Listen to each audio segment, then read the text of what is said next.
తెలంగాణ ప్రయోజనాల కోసం రాయలసీమ ఎత్తిపోతల పథకాల పనులు నిలిపివేయాలని కోరగా చంద్రబాబు దానికి ఓకే చెప్పినట్లు అసెంబ్లీ సాక్షిగా రేవంత్ రెడ్డి చెప్పడంపై ఆగ్రహం వ్యక్తం చేశారు వైఎస్ఆర్సీపీ నేత వెన్నపోస రవీంద్రారెడ్డి.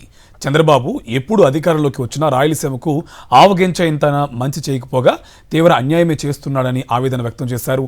రాయలసీమకు అన్యాయం చేయాలని చూస్తున్న పార్టీని ప్రజలు కోకటి వేళ్లతో పెకిలించేస్తారని ఆయన హెచ్చరించారు.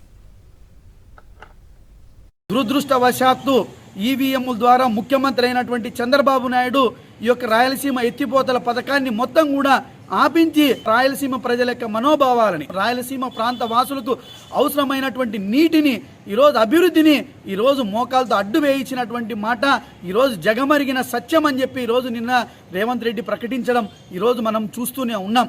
అయ్యా చంద్రబాబు నాయుడు, నువ్వు ఈరోజు రాయలసీమకు తీవ్రమైనటువంటి అన్యాయాన్ని, ద్రోహం ఈరోజు చేసినావని చెప్పి మరొకసారి తేట తెల్లమైందని చెప్పేసి కూడా ఈ సందర్భంగా నేను తెలియజేస్తా ఉన్నా.